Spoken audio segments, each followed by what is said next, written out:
fait construire en 89, je crois. Quand on a posé la première pierre en 88 ou 89. Et bon, j'imagine qu'il a été... fallait l'entretenir, hein. Il fallait revernir les pistes, l'entretenir, et c'était... Mais... Et puis après, tout le monde nous disait, vu l'investissement, oh, mais moi j'avais l'idée d'en faire un aussi, un bowling, c'était quelque chose, tout le monde y pensait. Mais personne ne l'a fait, bien sûr, les deux imbéciles qui ont mis tout ce qu'on pouvait là-dedans, c'était les Perret. Mais après, il s'en est monté plein. Ça ne drainait plus la plaine. Tout le monde venait chez nous. Il y avait que ça. Même dans la Haute-Loire, il n'y en avait pas. Même nulle part. Donc, on avait beaucoup, une belle clientèle. Plus les clubs, plus les trucs. C'était chouette.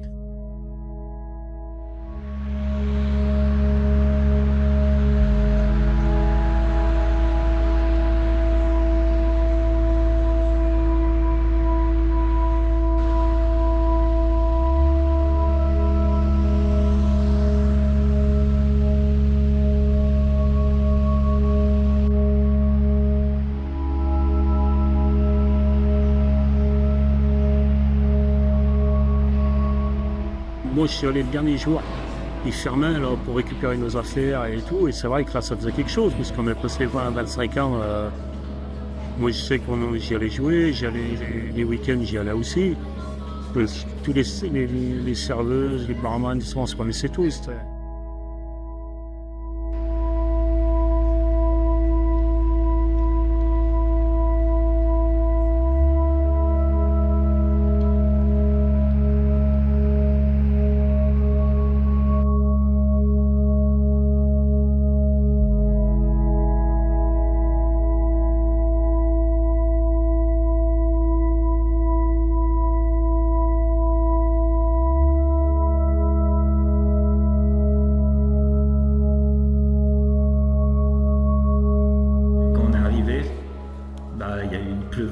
Il pleuvait de ouf dans le bowling, justement. Il y avait plein de trous, plein de trucs. Et du coup, on a passé pas mal de temps aussi à réparer le toit. Dans le bowling, il y avait des sortes de trucs, c'était pour le Covid. C'était genre des cadres en bois avec une sorte de toile en plastique. Et du coup, on a récupéré ces toiles et avec du scotch ou avec du Sika, on a bouché tous les trous du toit. Et on a enlevé aussi parce qu'il y avait plein de feuilles. Et du coup, ça bouchait les évacs. Et en vrai, ça a bien marché parce qu'au final, ça a tenu le temps qu'on était. En tout cas, on n'a plus trop eu de problème de fuite après avoir bossé sur ça, quoi. Et du coup, par contre, c'était vraiment de la réparation. On savait que ça ne tiendrait pas 10 ans, mais en tout cas, pour l'année où on était dedans, ça a tenu.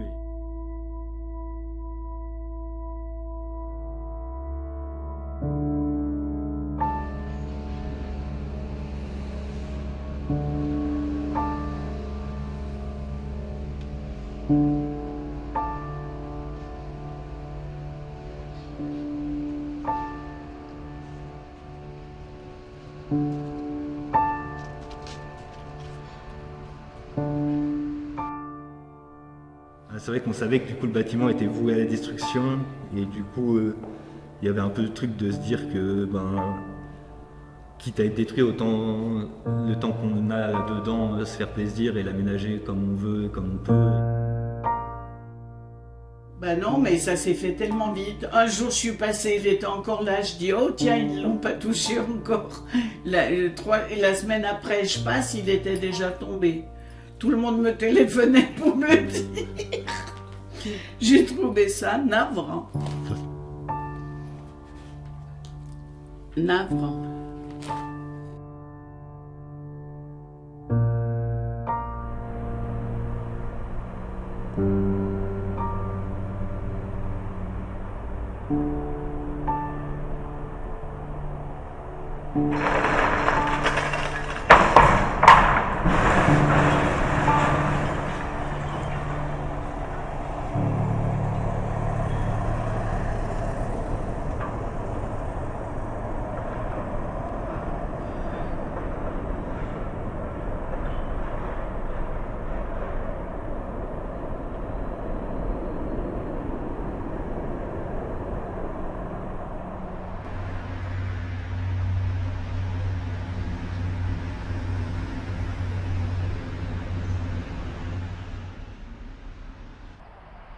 Je m'appelle Yvette Perret, j'étais mariée à Christian Perret. On a eu différentes affaires à Saint-Étienne. Et le bowling, on l'a fait construire. Et je vais vous expliquer comment. On a acheté le floor en 87, je crois. C'était la passation de pouvoir. Quand on a acheté le floor, on a fait une petite photo comme ça. Il y avait le maire et puis des personnalités de la mairie. On est monté à Paris au salon de l'hôtellerie. Je ne sais pas si ça existe toujours, mettre notre temps. Et on voulait acheter un fourneau de cuisine, un piano, vous savez, un grand truc. Et puis finalement, on a fait le tour, on a tout regardé et on est tombé en amour devant le bowling, parce qu'à l'époque, il n'y en avait pas, c'était le premier. Et on est revenu avec un bowling, voilà. Bon, ça a été un peu compliqué parce que c'était très cher et la mairie nous a aidés, on a fait un pôle bancaire. Et puis après, quand on est monté à Paris, qu'on est redescendu avec le bowling, mon mari dit ça serait bien et la mairie a dit bah, vous avez un emplacement de rêve, là c'était quand même super, Plaine Achille, pour installer un bowling comme ça. Le maire aimait pas tellement l'extérieur, la façade en fer, là, tout ça, monsieur Dumanchet, il n'était pas fan parce qu'il trouvait ça vilain et qu'il nous l'a dit. On l'aimait bien, on était bien, on avait d'excellents rapports avec lui et il nous avait dit oh, cette couleur, non. Mais bon, elle se fondait bien dans le paysage, elle était super. Le bowling, c'était séparé du floor par une porte à double battant, on pouvait circuler. Mon mari s'occupait plus du floor et moi le bowling était à mon nom. Je m'occupais davantage du bowling. Je faisais la fermeture. On avait obtenu de 11h du matin jusqu'à 4h du matin, 5h le week-end. Et ça nous avait attiré beaucoup d'inimitié parce que les autres les bars fermaient à 1h avant.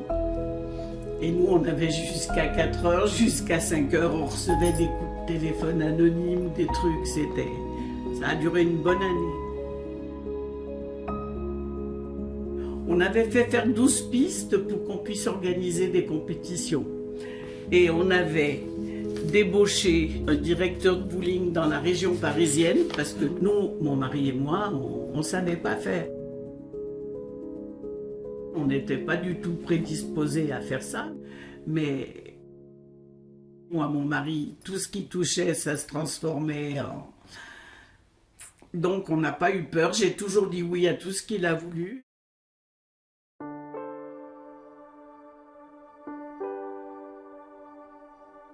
J'ai vécu des heures magnifiques, il y avait des orchestres splendides, on avait des soirées d'ensemble avec des orchestres, avec 24 personnes qui jouaient, qui chantaient.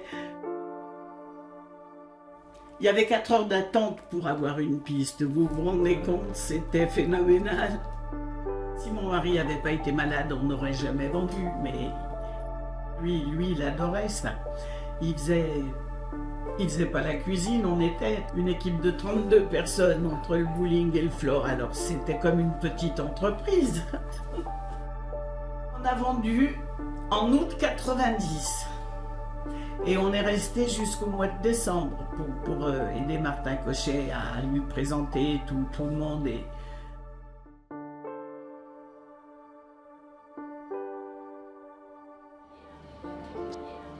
Oui, il y a eu des exploits à Saint-Étienne au tout début. La première équipe, la Coupe de France en équipe. Saint-Étienne s'est qualifié pour la demi-finale à Vendeuvre, dans le Nord. Il s'est monté à une trentaine de supporters. Et là, ils avaient marqué un article les Stéphanois font leur entrée dans le bowling, tel les Verts à Geoffroy Guichard, parce qu'ils s'est monté avec Porte-Voix, Corne de Brune. Quand on est monté voir la Coupe du Monde élément, on était les seuls à avoir les Porte-Voix. À la fin, à la remise des prix, ils avaient construit 2 pistes dans un forum, donc il y avait 2000 personnes, mais il y avait 1000 personnes qui gueulaient Saint-Étienne. Parce qu'on avait mis une ambiance.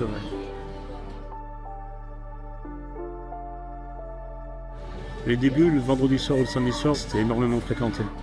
Après, ça a baissé un peu, il y a eu de la concurrence, il y a eu d'autres trucs qui se sont ouverts, d'autres bowling à Savigneux, Donc voilà, il y a eu un peu moins de monde. Et puis c'est vrai que la concurrence des autres, ça a pas fait de bien quand même. Nous, on a eu la chance d'être les seuls. Après, vous rentrez, je ne sais plus maintenant, mais il y a une sorte de sas et vous ouvrez des portes. Et le long là, il y avait la salle de billard vers l'entrée.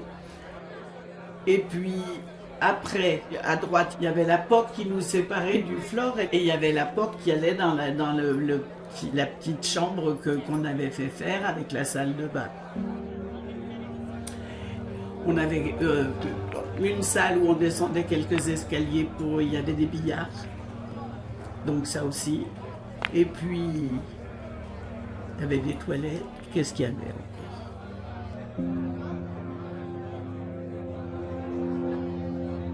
Tous les gens qui étaient au bar, ils pouvaient voir tout ce qui se passait en cuisine. Tout le long, la cuisine était ouverte.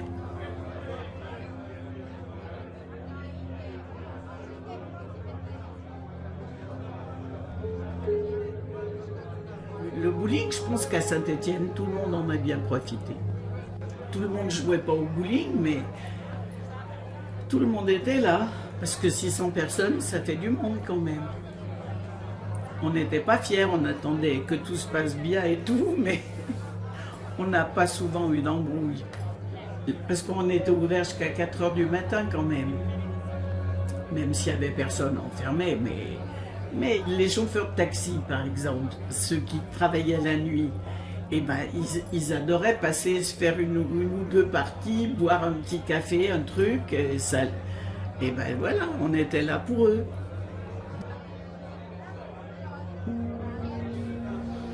Après, quand on a tout vendu, les dernières années, on y est allé, mais bon, c'était pas. Moi, j'ai jamais joué. Hein.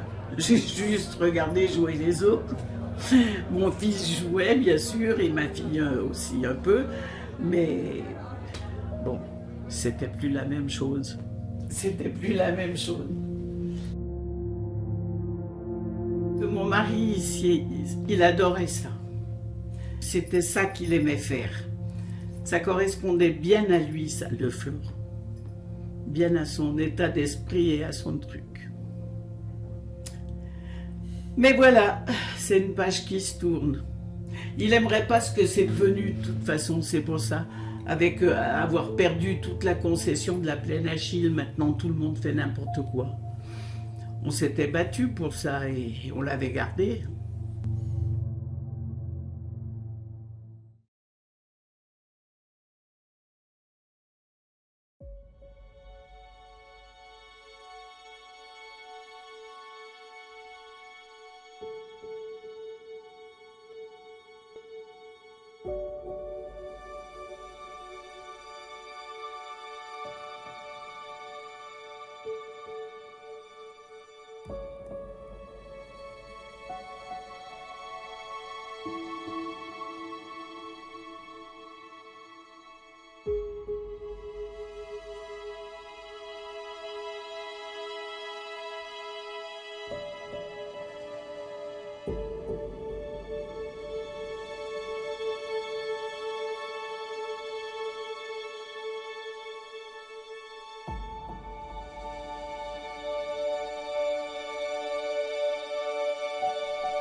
L'idée à la base de ce bâtiment, quand il a été repéré pour les premières fois, c'était plus de s'en servir pour faire une soirée un jour et puis après l'abandonner.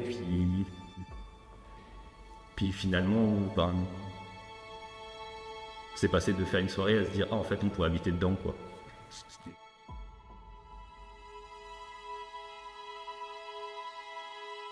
Dans tous les cas, squatter, c'est politique. C'est une autre façon d'habiter les espaces et aussi un peu de rompre avec la propriété privée et tout ça, et de se réapproprier un peu des espaces. Après, je pense que chaque personne a sa vision du squat et de quel sens ça a pour moi, c'est un peu une façon d'expérimenter un mode de vie alternatif, de s'organiser autour de principes d'autogestion et du coup d'essayer de ne pas avoir de chef, de genre. Nous, en tout cas, on essayait d'avoir des réunions régulières pour parler un peu de tout et de rien, de comment des prochaines activités, mais aussi de trucs comme la vaisselle, le ménage, enfin tout ça, pour justement avoir des espaces de discussion et d'organisation. En fait, c'est un peu mettre en pratique un peu des idées et des concepts pour lesquels on milite au quotidien. Des lieux qu'on ne pourrait jamais acheter, qu'on ne pourrait jamais même louer. En fait, on n'a pas du tout les moyens de ça, et du coup, le squat, ça permet de s'approprier des lieux comme en fait on n'aurait aucune chance par un autre moyen d'avoir.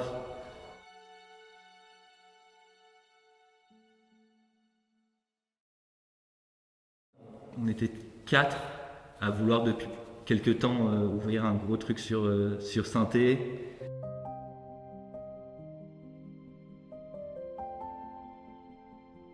Du coup, on s'est laissé un peu un an aussi pour un peu recruter, en tout cas reparler à des potes, voir qui c'est que ça pourrait chauffer tout ça. On voulait un endroit où on pouvait mettre nos camions, avoir de l'espace extérieur, des gens qui faisaient de la méca, qu'on puisse faire de l'activité aussi, puisse accueillir des personnes et qu'on ait notre espace habitation. Et du coup, de ce qu'on avait vu du bowling, ça correspondait pas mal à ce qu'on cherchait, quoi.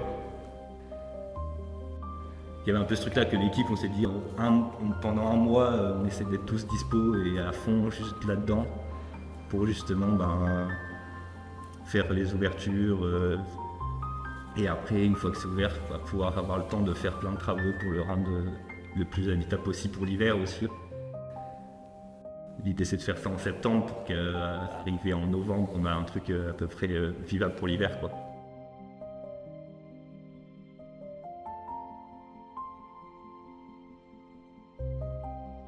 En tout cas, dès l'ouverture, il y avait quand même l'idée d'en faire un lieu d'activité et que ce soit des concerts, des projections de films ou des cantines. Il y avait quand même ce truc de se dire on n'a pas envie de juste habiter le lieu, mais aussi de pouvoir en faire quelque chose, quoi.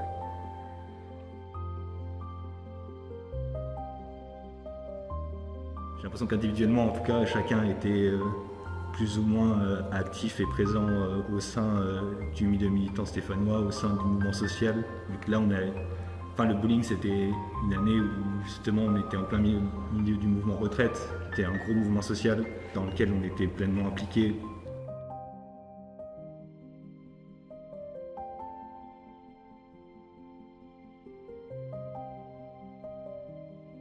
Et nous, il y avait quand même un peu aussi cette volonté d'organisation politique, de pouvoir être un lieu où justement permettre à des collectifs, à des assos qui n'auraient pas accès à des lieux de pouvoir venir et s'organiser dans les lieux que nous on pouvait proposer, notamment le Podium qui était un lieu comme ça.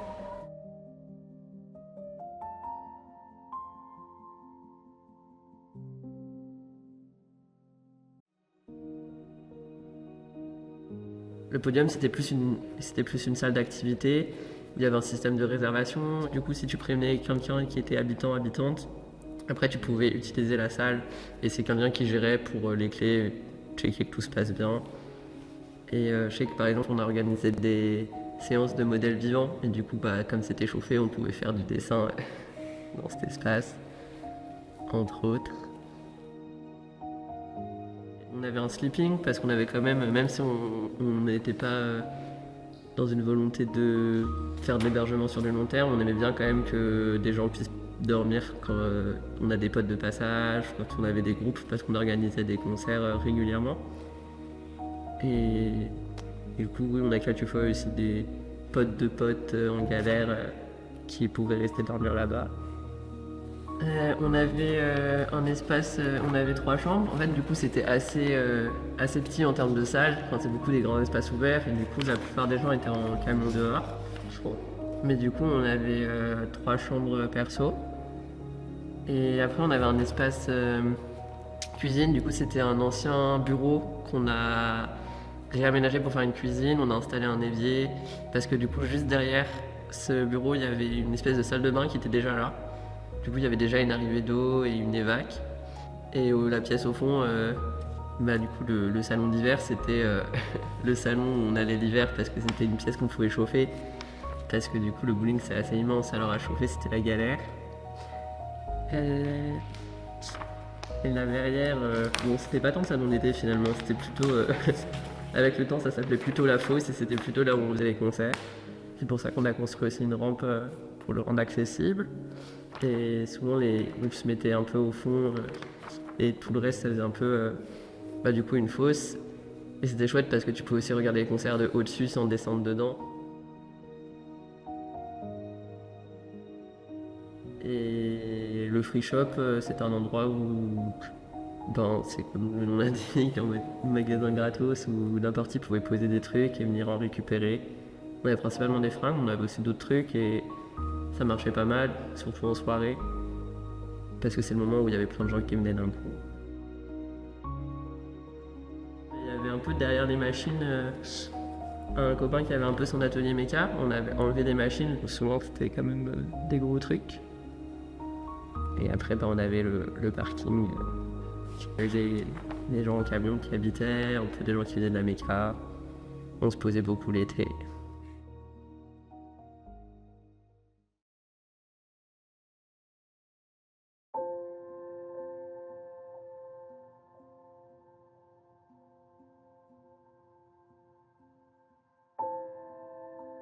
Quasiment l'entièreté du bâtiment était déjà accessible PMR. Et effectivement, il y avait cette fosse où il y avait les escaliers, et il y avait aussi le podium où il y avait cette marche. Et du coup, il y avait un peu ce truc de... J'ai l'impression que des fois, il y a des squats, c'est impossible de les rendre PMR, ou c'est énormément de travaux parce que le bâtiment il est déjà pas prévu pour ça. Du coup, c'est hyper compliqué. Et c'est des questions qui, en tout cas, se posent souvent sur l'accessibilité de nos lieux. Et là, vu qu'il y avait déjà une bonne partie qui était faite de par la construction, c'était assez simple et en même temps du coup pas déconnant de se dire en bossant un petit peu sur les 2-3 trucs qui manquent, de pouvoir rendre accessible au plus grand nombre et notamment aux personnes handicapées nos lieux quoi. Et comme je disais, pareil, ça a été fabriqué avec du matériel qui a été récupéré sur les pistes qui nous servait pas.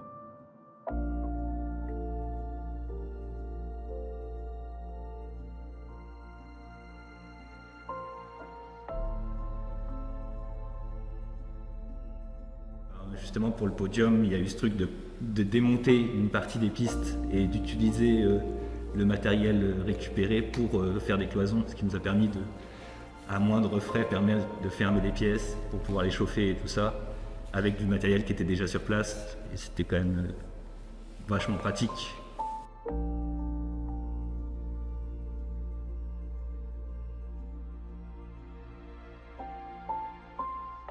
Il y a une chambre où on a posé une fenêtre aussi, parce que ça manquait un peu de lumière quand même dedans. Il y a une personne qui avait une chambre qui donnait sur l'extérieur. C'était l'ancien fumoir. L'ancien fumoir, ouais. Et du coup, c'était de la tôle et il y a une fenêtre qui a été posée. Et les autres chambres, c'était plutôt entouré de béton, alors on pouvait pas y faire grand-chose.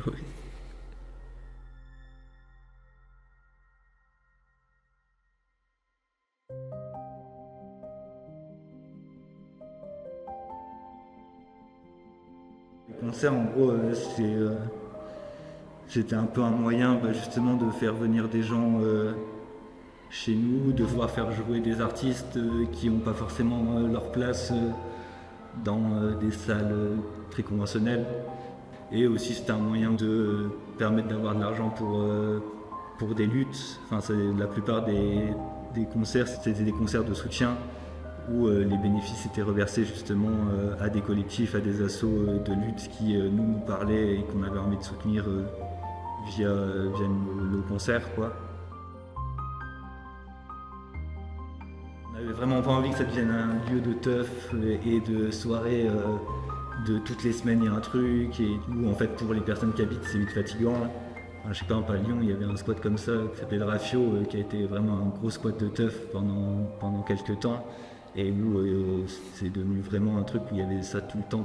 Et nous, on avait un peu vu comment était le lieu, on avait un peu peur de ça. Et du coup, autant sur l'utilisation du podium et des trucs qui pouvaient s'y passer, c'était plutôt libre tu réserves la salle et après, si tu as envie de faire du dessin, de la sculpture, des banderoles, je sais pas quoi, ben tu fais. Autant sur les soirées, on a quand même essayé de garder un peu le contrôle sur ça. Du coup, c'était limité en tout cas à un par mois. Et après, il n'y a pas eu tous les mois non plus, quoi. Et des fois, c'était un petit truc avec 2-3 groupes qui finissaient assez tôt. Des fois, c'est des trucs qui finissaient un peu plus tard avec plus de groupes et plus de monde. Ça dépendait vraiment, quoi. Mais oui, en tout cas, il y avait une volonté que ça ne devienne pas non plus le seul truc qui se passait au bowling, quoi.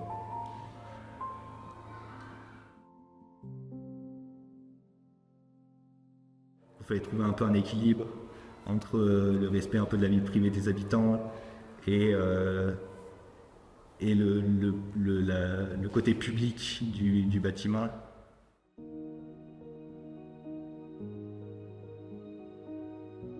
Les chambres étaient disséminées au milieu de l'espace public. Du coup, il y avait un peu notre coin cuisine et le salon d'hiver qui était l'endroit privé où on savait qu'il n'y avait que les personnes qui habitaient. Puis ça résonnait fort, c'était pas forcément isolé du bruit. Du coup, pour les personnes en tout cas qui étaient dans les chambres, bah, tu pouvais vite être vite envahi par des discussions, des machins, alors que en fait tu es dans ta chambre. Et du coup, il a fallu trouver un équilibre qui était pas tout le temps, qui marchait pas tout le temps, quoi.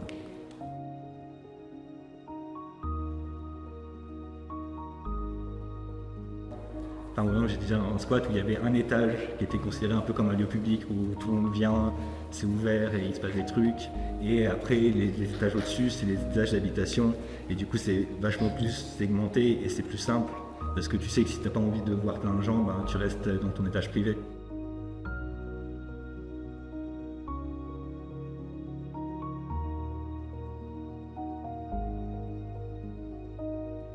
Il y a eu une personne qui jouait des claquettes et du coup sur les pistes de bowling ça faisait un son, je crois qu'il y avait un peu ce truc de chercher un son un peu différent.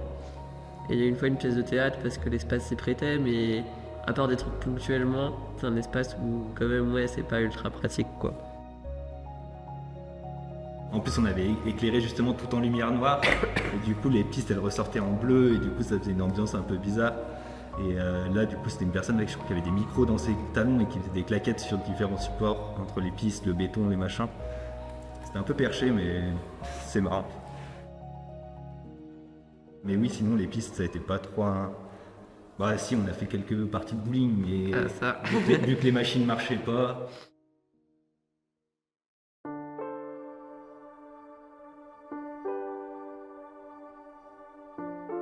En février, ils nous ont coupé les lecs.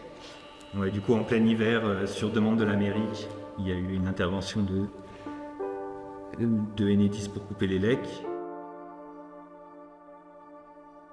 J'ai l'impression qu'il y a des villes où, en tout cas, ils respectent un petit peu le truc de ne pas couper en hiver. On peut voir qu'à Saint-Étienne, c'est pas trop le cas. Que plutôt, ça leur pose pas trop de problème de couper en hiver, quoi.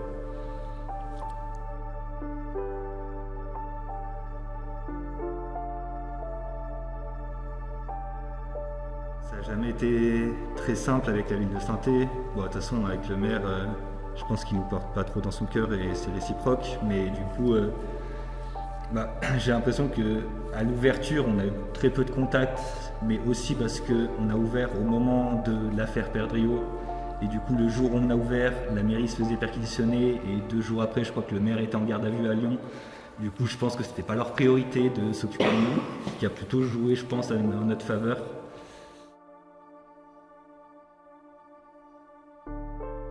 Je sais qu'il y a des squats à Saint-Étienne qui ont essayé d'avoir des contacts avec les PAS ou avec la mairie. Pour l'instant, ça n'a jamais rien donné. J'ai l'impression qu'il n'y a pas du tout de volonté de contact entre ces entités et nous, quoi. On a envoyé un premier mail au moment où on a commencé l'occupation et on a eu un rendez-vous qui s'est soldé sur un truc de... Eux, ils ont dit barrez-vous, et nous, on a dit on n'a pas trop envie de partir, et ça s'est arrêté là, quoi. Et peu de temps après, en tout cas, il y a la procédure qui s'est lancée, quoi, d'expulsion.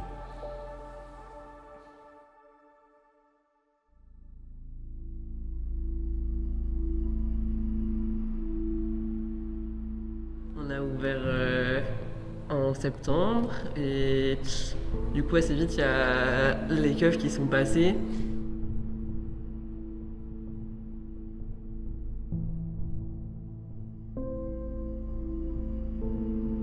Quand tu ouvres un squat, tu fais un peu la partie qu'on appelle le sous-marin, où tu restes dans le bâtiment quelques jours, et une fois que tu as des preuves que tu es là depuis un certain temps, c'est là que du coup tu vas un peu plus te montrer et que les flics ils vont venir parce que tu occupes un bâtiment que tu n'as pas le droit. On apporte des preuves qui disent qu'on est là depuis plus de 48 heures et du coup à partir de là c'est considéré comme notre logement et c'est illégal de nous expulser immédiatement.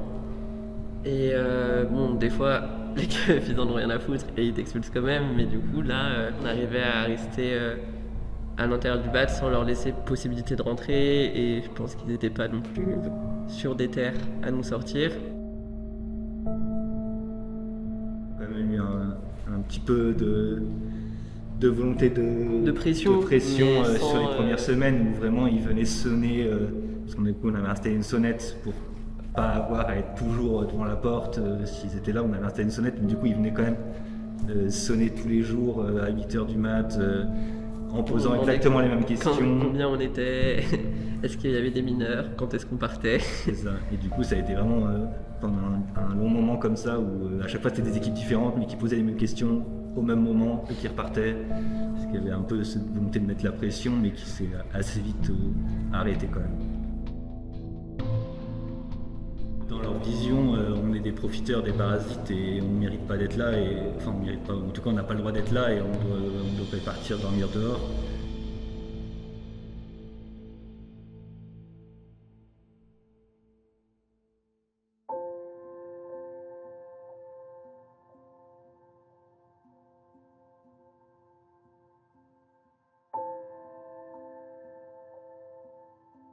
Il y a des huissiers qui sont passés pour constater l'occupation, donc ils sont venus de la part de la mairie pour constater qu'on occupe. Et à partir de là, du coup, on a été assigné au tribunal. Du coup, on a été convoqué en novembre, on a reçu la convocation pour passer en février en audience. On a eu le rendu en avril avec 9 mois de délai. C'était une super nouvelle. Mais c'est une moins bonne nouvelle pour la mairie. Et du coup, ils ont fait appel. Donc, on peut faire appel si on n'est pas d'accord avec le rendu du procès. Et du coup, c'est ce qu'ils ont fait. Donc, on est repassé à la cour d'appel à Lyon, du coup, cette fois. Et là, on a eu le rendu en septembre. Et fin septembre, on a eu 0 délai. Donc, c'est-à-dire qu'on était expulsable immédiatement. Le premier procès, il y a quand même, la mairie a fait aucun effort sur le dossier. Ils ont vraiment amené aucune preuve d'une urgence d'expulser. C'est pour ça qu'on a eu 9 mois. Nous, on a une défense qui misait sur le fait que le bâtiment était abandonné depuis 2020 ou 2021, je sais plus. Et qu'ils n'en faisaient rien, qu'il n'y avait pas de projet dessus, qu'on était des personnes précaires, qu'on n'avait pas de solution de logement. Et la mairie disait juste un peu, c'est à nous, partez. Et au moment de passer un appel, ils ont grave étoffé leur dossier en disant qu'en fait, si ils avaient des projets, qu'on bloquait l'avancée de ces projets, et que du coup, il fallait absolument qu'on parte.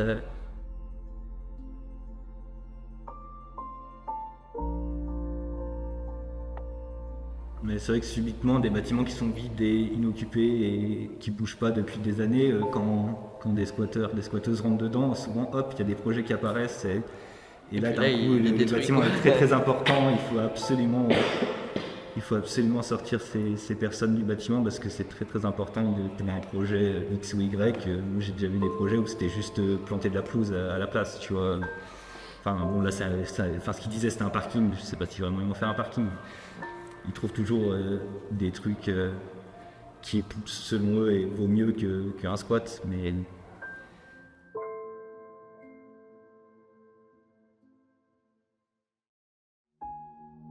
avait quand même moyen de retrouver des relogements à peu près plus ou moins précaires pour tout le monde, et du coup on s'est dit que c'était plus simple de partir de nous-mêmes et que tout le monde soit relogé et tout ça, plutôt que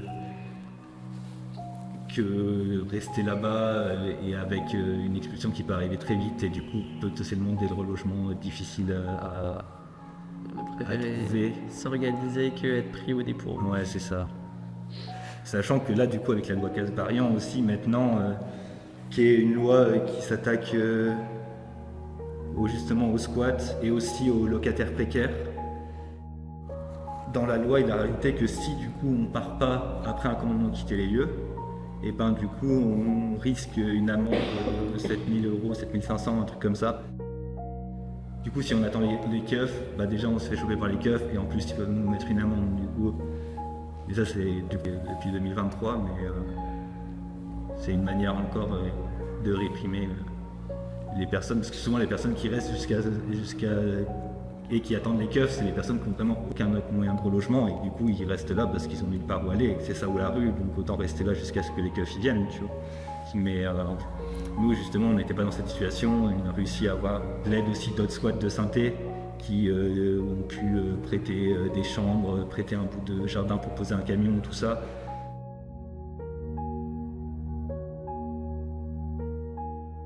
Et effectivement, on a eu vent qu'en tout cas, des personnes qui vivaient dans la rue ont habité 1 mois dedans, entre le temps où on est parti et le temps où il a été muré.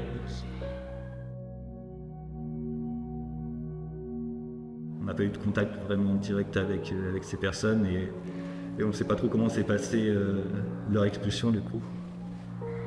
Mais oui, en tout cas, le bâtiment a été réoccupé après, et en même temps, effectivement, il y a beaucoup de personnes qui dorment dehors et qui crachent pas sur une maison ouverte comme ça pour pouvoir habiter quelque temps.